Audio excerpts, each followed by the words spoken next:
కేటీఆర్ చెప్తున్నాడట రాజగోపాల్ రెడ్డి మీకు ఏ పదవి కావాలని ఇస్తాం, రాబోతున్నటువంటి ఎన్నికలలో మీరు గట్టిగా ఫైట్ చేయండి, ఎంపీలను గెలిపించుకోండి, ఎమ్మెల్యేలను గెలిపించుకోండి, మీకు అద్భుతమైనటువంటి అవకాశం ఇస్తామని బీఆర్ఎస్ వాళ్ళు రాజగోపాల్ రెడ్డికి ఆఫర్ ఇస్తా ఉన్నారు అనేది కొంత వినబడుతున్న చర్చ.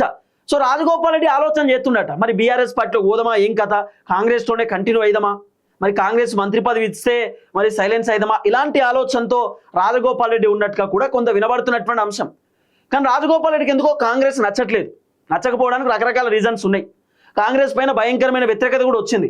రాజగోపాల్ రెడ్డి ఇన్ కేస్ బీఆర్ఎస్లోకి పోతే ఇప్పటికిప్పుడు రాజగోపాల్ రెడ్డి కాంగ్రెస్కి రాజీనామా చేసినా, ఎమ్మెల్యేకు రాజీనామా చేసినా, బీఆర్ఎస్కి వెళ్ళి పోటీ చేస్తే పక్కా గెలుస్తాడు, దాంట్లో వేరే ఆప్షన్ లేదు.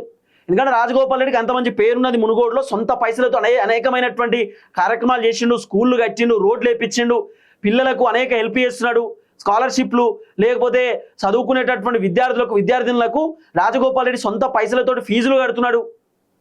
సో రాజగోపాల్ రెడ్డి అడ్మినిస్ట్రేషన్ ఇప్పిస్తున్నాడు ప్రైవేట్ కాలేజ్లో, ప్రైవేట్ స్కూళ్ళలో. కాబట్టి సో రాజగోపాల్ రెడ్డి గవర్నమెంట్ స్కూల్ని కూడా తన సొంత పైసలతో అద్భుతంగా చేస్తుండు. కాబట్టి రాజగోపాల్ రెడ్డికి మునుగోడులో అద్భుతమైన పేరున్నది.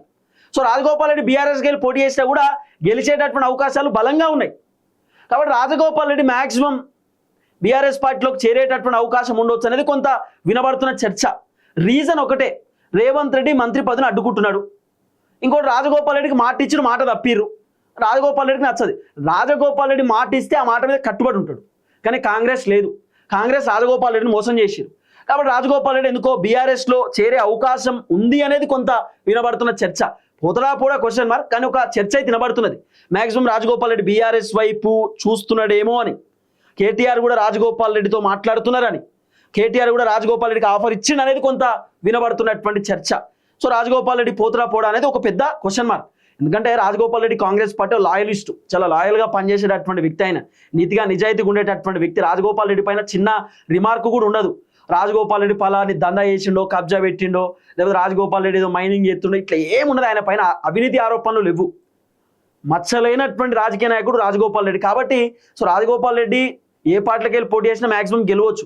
అప్పట్లో రాజగోపాల్ రెడ్డి బీజేపీ నుండి పోటీ చేస్తే ఓడగొట్టింది సొంత బీజేపీ లీడర్లే. మళ్ళా బీజేపీ లీడర్లు తెలుసుకుంటే ఆ రోజు రాజగోపాల్ రెడ్డి బీజేపీ నుండి గెలుస్తుండే, కానీ బీజేపీ వాళ్ళు కుట్ర చేసారు.